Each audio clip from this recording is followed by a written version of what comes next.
é o Evangelho segundo Jesus. Jesus Cristo, o Cristo de Deus, Cordeiro da Cruz.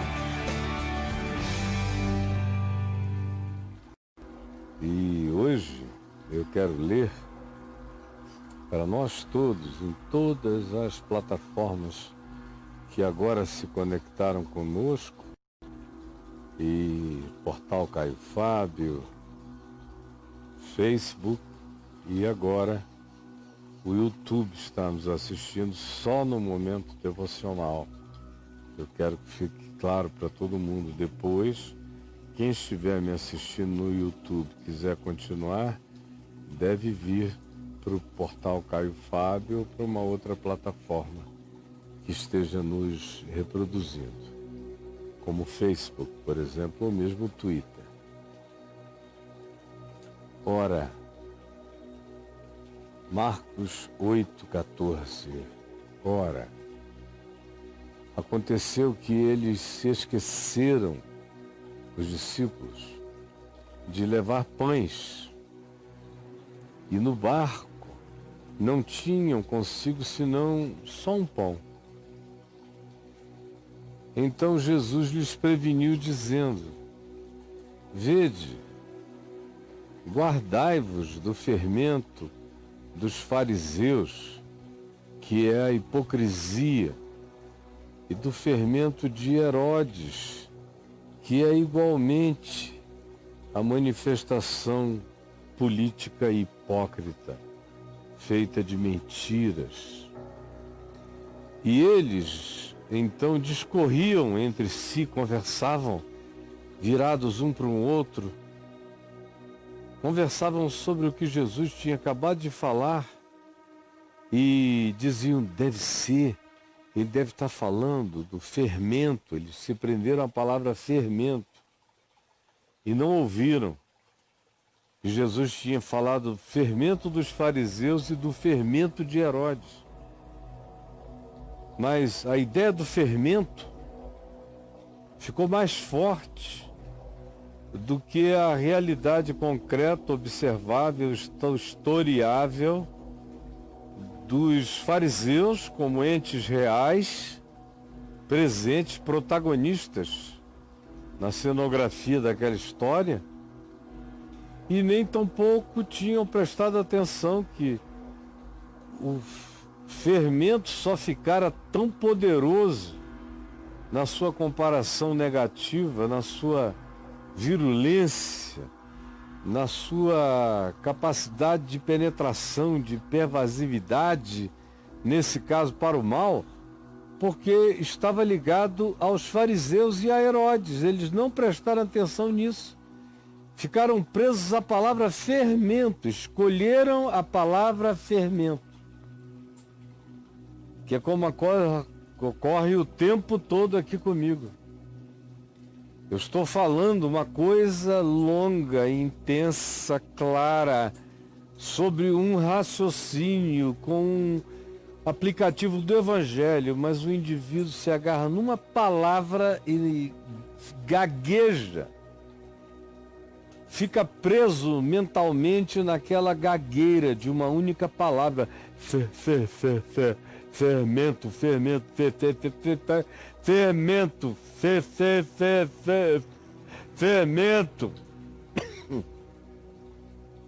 E Jesus tinha dito: tomem cuidado com o fermento dos fariseus e com o fermento de Herodes, ou seja, com essa levedura que eles penetram na vida e vai entrando. E quando você vê, tem um monte de gente no ambiente da espiritualidade que se torna religiosa pela sutileza do farisaísmo, da religião das aparências, da moral, da estética comportamental, e acha que Deus se agrada de desfile moral, ao invés de ser da verdade no coração. E aí é fácil botar máscara em nome da piedade. A mesma coisa, Jesus estava dizendo, olha o fermento de Herodes. Vai devagar, vai entrando, vai entrando. Daqui a pouco, uma quantidade enorme de sacerdotes estão com ele, de religiosos também, de gente que fala em nome de Deus, mas diz, é melhor a gente ficar por aqui, que a gente tem melhor amparo, melhor sombra. E a gente negocia. Tomem cuidado. Mas eles escolheram ouvir a palavra fermento. E olha a conclusão. A conclusão foi, ele está falando isso porque a gente só tem um pão. É impressionante a mente humana. É uma coisa de louco. Você explica, ó, cuidado com o fermento dos hipócritas religiosos e com o fermento dos hipócritas políticos, que fazem qualquer coisa para cooptar e enganar vocês. Aí eu me viro para o Braulio e disse, Jesus falou isso, sabe por quê? É porque eu estou comendo muito pão de manhã. Estou comendo muito pão. Adoro uma casquinha de pão sem miolo. Bem crocante, queimadinha, quase pretinha. Passar uma manteiguinha ali. Foi por isso que Jesus falou comigo, eu estou comendo muito pão. Era a mensagem dele. Vocês vejam os nossos processos cognitivos, seletivos, como a gente só ouve o que quer, só vê o que quer, só entende o que quer. É verdade. É uma insistência de Jesus no Evangelho o tempo todo. Eles estão falando, ele está falando isso porque a gente só tem um pão. Jesus percebendo, e aqui outra vez a palavra é cognitiva, no nível subjetivo, no nível mais profundo do que a declaração objetiva, é perceber. É um saber que atravessa a aparência, isso é perceber. É um saber para além do objetivo, para além do imediato, para além do dito. É um saber que pervade a declaração óbvia e compreende o significado não confessado, às vezes ainda nem compreendido por aquele que está falando. Então, o que Jesus diz a eles é o seguinte: percebendo, Jesus lhes perguntou, presta atenção, tá legal? Por que vocês estão discutindo, discorrendo, sem parar de falar no assunto sobre não ter pão? Por quê? Qual é o problema? A gente não tem nenhum problema de pão aqui. A gente está vindo de uma multiplicação de pães, onde 5.000 homens foram alimentados, fora as mulheres e as crianças. Agora a gente está vindo de uma segunda, onde 4.000 homens foram alimentados, fora as mulheres e as crianças. Há uma a partir de 5 pães e 2 peixinhos, essa outra a partir de nada. E vocês estão preocupados ainda, achando que o problema da vida é pão? Vocês não estão conseguindo entender o que eu estou falando? Eu falo de hipocrisia religiosa, hipocrisia política, e vocês dizem que eu estou falando de pão, porque eu estou com medo de ficar com fome na travessia, ou de faltar comida para todos nós. É disso que vocês pensam? Por que vocês decidiram pensar assim? Porque pensar é uma decisão também. Tudo é decisão. Tudo é escolha. É uma escolha. Porque frequentemente a gente abandona as realidades mais lógicas de uma sequência narrativa, argumentativa, se agarra a uma palavra e não ouve mais nada.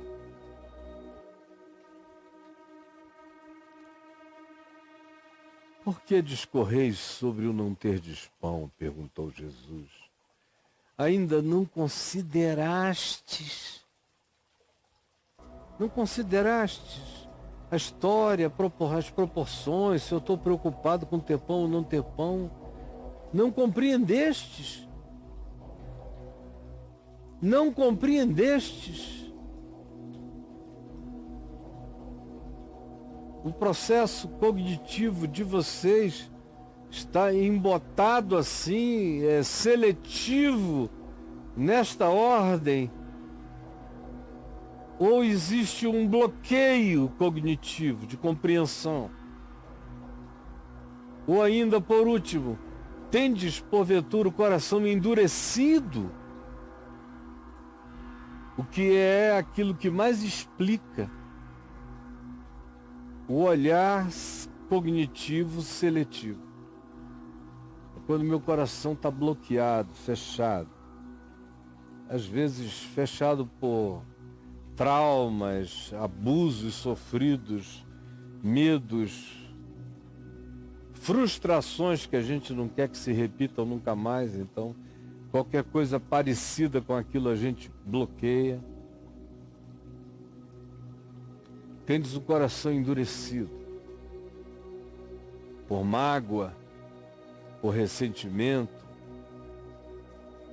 por decepções passadas que parece que não permitem que a gente atualize nunca mais a graça de Deus na vida de ninguém. E a gente cai no fatalismo negativista, perde toda a esperança na transformação humana, no milagre, na conversão. Então o coração, nesse estado, fica duro. Duro para com o próximo, duro para com a vida. Quem perde o olhar do milagre se torna extremamente mesquinho, pequeno e cognitivamente falando, bloqueado e entupido. Eles estão vindo de 2 milagres de multiplicação de pães. E ainda assim não creem em milagres,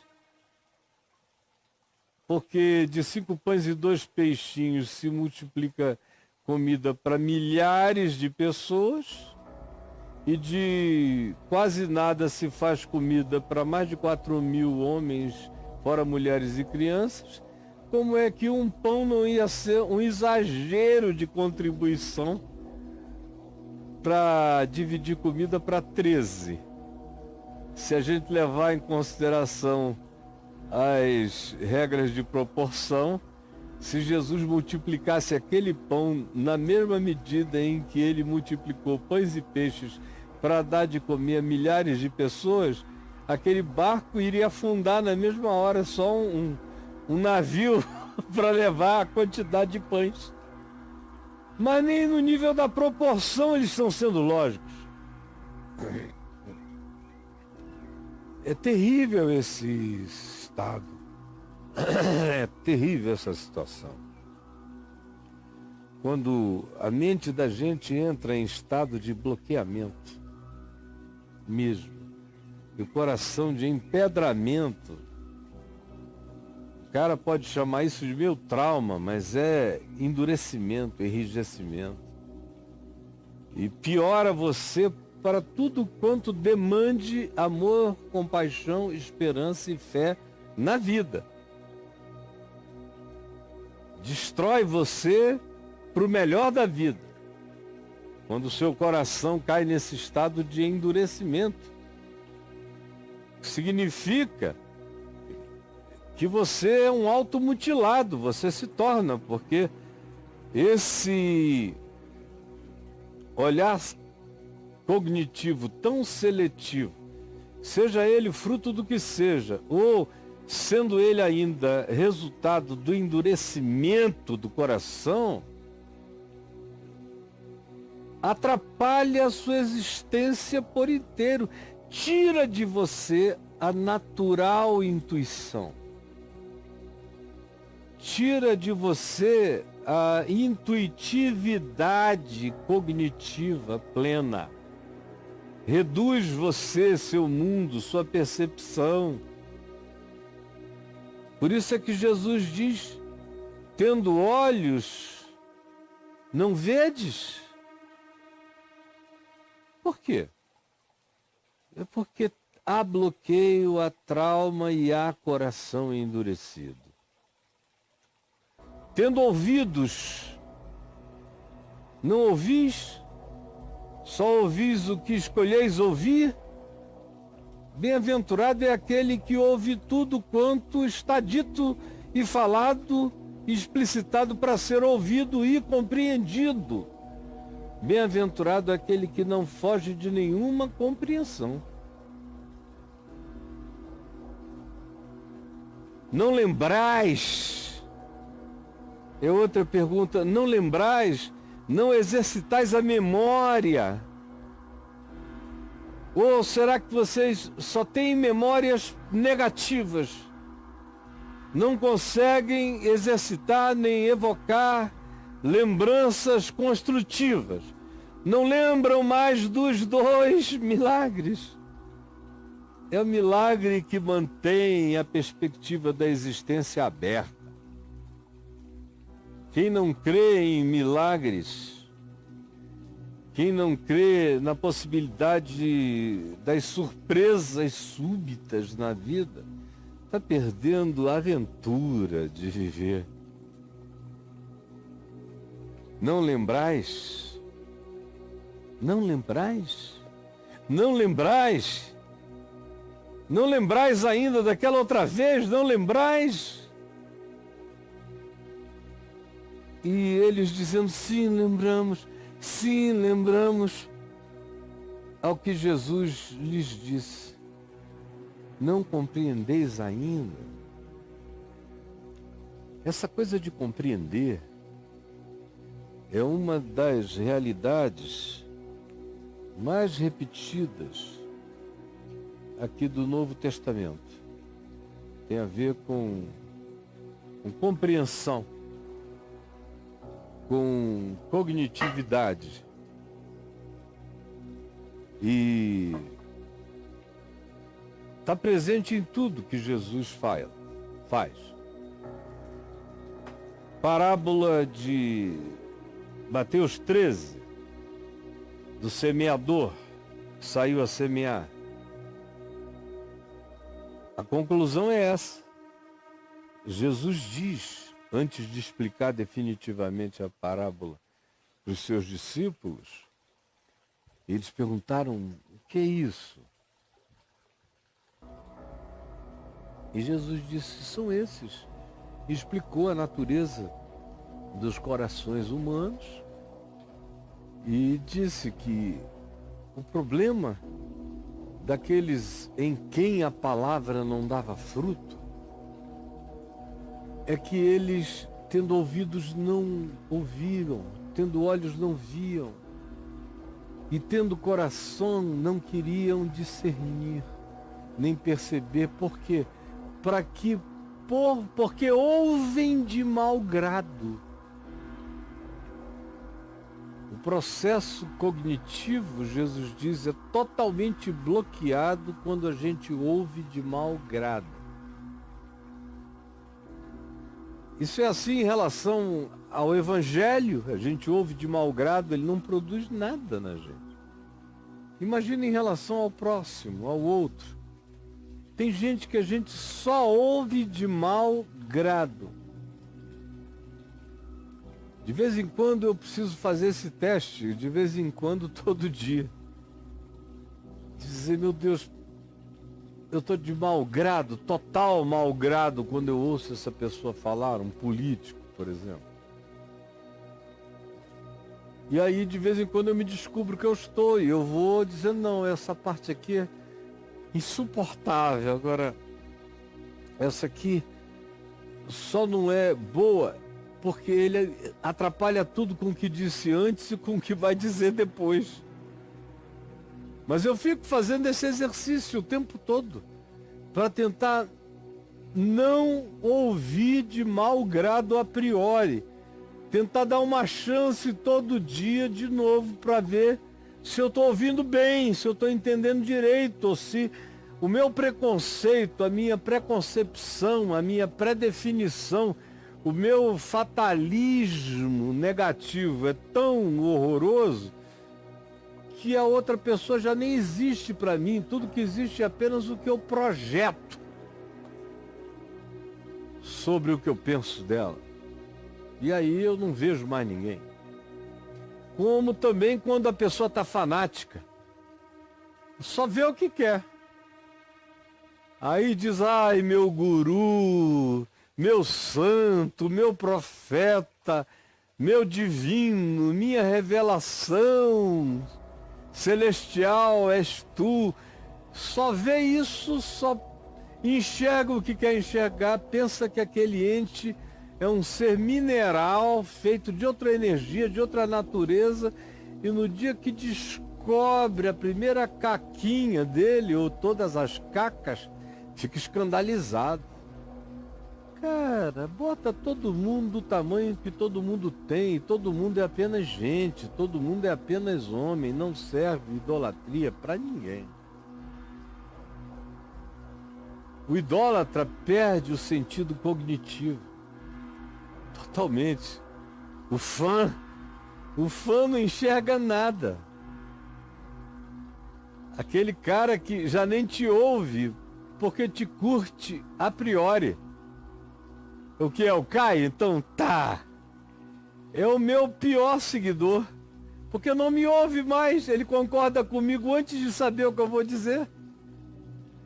E às vezes eu tenho algo para dizer que eu quero que o moleste, para ele ver que não cresceu bastante. Ele só gosta de mim, mas eu quero é que ele cresça no Evangelho, além de gostar de mim.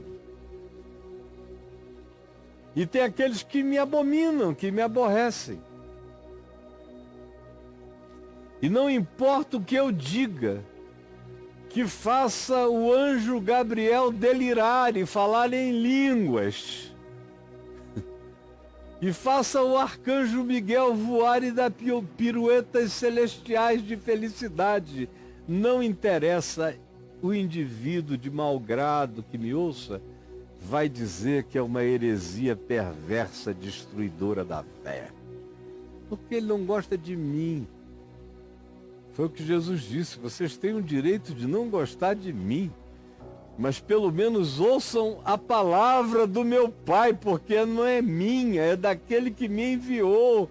Jesus deu desconto de todo o problema psicológico, ciúme, a cara, a diferença cultural, estética, tudo isso, tudo bem. Agora fecha o olho. Vá para um podcast, então. Tente ouvir, não a voz, porque pode ser que você diga, nem da voz eu gosto. Ouça a palavra. Jesus disse, porque essa é do meu Pai que está nos céus. Que é para que, por causa de preconceito para com o mensageiro, você não deixe de ouvir a mensagem que lhe foi enviada. Esse processo cognitivo, sobre o qual Jesus fala, ele diz que é tão poderoso, e ele repete tanto isto, que ele diz, as pessoas fazem isto de mau grado, ouvem de mau grado, para que porventura, de fato, vendo o que há para ver e ouvindo o que há para ouvir e entendendo o que há para entender e compreender, elas não fiquem num estado de inevitabilidade de conversão. E elas não querem chegar até esse nível da inevitabilidade da decisão da conversão, porque elas não querem mudar. Elas não querem ser curadas, elas não querem ser transformadas. São como mortos que não querem ressuscitar. São como doentes que não querem se curar. São como cegos que não querem ver. Surdos que não querem ouvir. São como burros que não querem compreender. São como pedras que não querem se encarnar, se sensorializar, perceber e sentir. Há vários episódios no Evangelho onde Jesus volta para a mesma questão. Em João ele pergunta: por que vocês não compreendem a minha linguagem? É a mesma pergunta cognitiva. Por quê? E ele lá mostra alguns bloqueios de compreensão. Coisas que, João 8, coisas que estando presentes em nós, bloqueiam o entendimento. E naquele caso lá, todas elas têm a ver com dogma religioso, com dogma de supremacismo étnico, minha raça é superior, e dogma de religiosidade superior à compreensão de qualquer outro indivíduo. Ele diz: isso aqui é o que bloqueia a compreensão da minha linguagem, vocês não me entendem mesmo, porque vocês são assim. E vocês se tornaram, ele agrega uma outra coisa, indivíduos letristas e literalistas em tudo. Não compreendem uma imagem, uma figura, uma metáfora, uma parábola, uma simbolização, uma arquetipia, não compreendem nada, são ogros grotescos. Você tem que falar com eles esculpindo com cisel palavras na pedra do seu coração, do contrário, nada relacional, sensorial, cognitivo, sutil, penetra a alma deles, porque eles estão bloqueados por todos os dogmas que os entupiram. E Jesus, na ressurreição dele próprio, diz que esse fenômeno de bloqueio cognitivo estava presente também, porque como todos eles tinham se arrependido de terem traído, negado ou fugido de Jesus quando ele foi preso e morreu na cruz, a culpa da fuga impedia eles de verem a ressurreição. Em segundo lugar, porque a ressurreição é tão inusitadamente impossível que eles também nunca conseguiram crer nessa possibilidade. Acreditaram que Jesus podia ressuscitar mortos, mas não criam que Jesus poderia ressuscitar-se da morte. Aí era demais. Jesus tinha que estar vivo para ressuscitar Jesus morto. É o pensamento deles, o processo cognitivo. Jesus só pode ser Jesus com o poder de Jesus se Jesus estiver vivo como um humano entre nós, porque se ele morrer, ele deixa de ser o Jesus que ressuscita mortos. Portanto, não pode ressuscitar-se. É um processo cognitivo limitado, mas é. E por esse processo eles se impediram de ver. Toda hora se diz que Jesus apareceu a eles e de saída eles não reconheceram. Tem um episódio em que eles discernem que é Jesus pela voz, pela cenografia, pela semelhança cênica de um episódio narrado em Lucas 5, na pesca maravilhosa, e um outro narrado agora em outro tempo por João, no capítulo 21, quando da ressurreição, mas a cenografia é semelhante. Então, foi tudo tão encenadamente divino que eles deduziram: é o Senhor. Mas chegaram na praia e João diz que Nenhum deles tinha coragem de perguntar: és tu mesmo? Porque parecia que os seus olhos tinham uma opacidade que não conseguia olhar com nitidez aquele ser criador de todas as coisas e que os olha da dimensão da glória para a mortalidade da nossa existência. É por isso que ele começa a comer e beber com eles.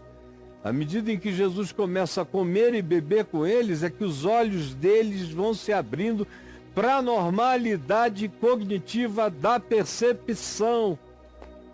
Aí eles vão... Ou como aqueles dois lá na estrada de Jerusalém para Emaús, que só o reconheceram na hora do partir do pão, porque os seus sentidos estavam como quem impedidos de o reconhecer. A limitação era não apenas de natureza psicológica e subjetiva, mas também objetivamente tinha a ver com a outra dimensão a partir da qual Jesus os visitava. Era Cristo encarnado no espaço-tempo, mas era Cristo ressuscitado de entre os mortos. Era Jesus glorificado. Para quem o espaço-tempo faz parte, mas não é a condição condicionante. Atravessa paredes, vai, vem, come, leva o que comeu aqui para qualquer que seja outra dimensão, atravessa os mundos. Tem um elemento de natureza transcognitiva que tem a ver com o que aconteceu com Jesus, com a glorificação de Jesus, com a ressurreição de Jesus, com a transdimensionalidade do Jesus glorificado, que é e pode não estar. Deixa de existir porque é sempre. Por que eu estou dizendo isso hoje? Porque só mesmo uma lavagem cerebral, um supercondicionamento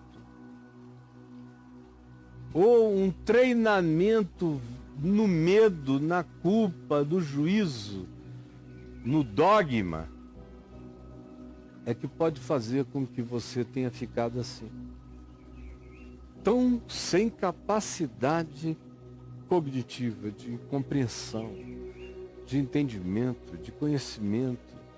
Morreram todas as percepções, entupiram-se os seus sentidos. Você não vê o que está claro, não ouve o que é óbvio, não discerne o que é simples. Por quê? Qual é o trauma? Qual é o malgrado? Qual é a implicância? Quais são os preconceitos? Quais são os filtros impeditivos? Ninguém está chamando você para se apaixonar pelo mensageiro, mas para ouvir a mensagem. Ou será que o seu coração está empedernido? Ficou como esse coração aqui, que eu achei numa praia do outro lado do Rio Negro, em Manacapuru. Um coração de pedra. Ou tendes o coração endurecido? Senhor Jesus, eu te peço, eu te imploro, que tu desendureça o nosso coração de pedra, que tu nos dês bom grado, um coração bom e grato para ouvir a tua palavra. Eu te rogo que tu nos salves de todos esses entupimentos sensoriais. Quando a gente fica impedido mesmo, bloqueado, cego, surdo, mudo e estúpido pro óbvio da tua revelação. Por favor, ajuda-nos a crermos que nós podemos estar neste estado. Salva-nos de pensarmos que não. São os outros que ficam assim, nós não. Salva-nos, senão não haverá salvação para nós, porque nós nunca nos enxergaremos, nunca nos conheceremos, nunca nos perceberemos, porque quem não conhece e não admite conhecer aquilo que se apresenta diante dos sentidos objetivamente, do lado de fora, como era o caso deles, quanto a não terem pão e a selecionarem o que queriam ouvir, muito mais ainda é diante do trauma daqueles que não ouvem o Evangelho por causa do trauma que a religião lhes causou. E aí o coração se embrutece. E o indivíduo um dia acorda com esse coração bruto e diz: Deus morreu. E morreu mesmo. Porque não pode haver Deus para quem foge da luz, da verdade, da revelação, da compreensão iluminada. Por favor, permite que muitos estejam entendendo e que um milagre os acorde.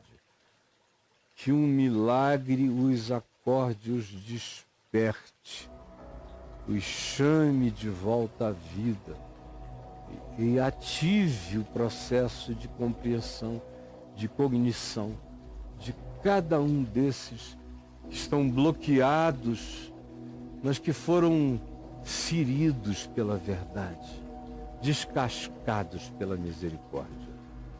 É o que eu te peço, em nome de Jesus. Amém.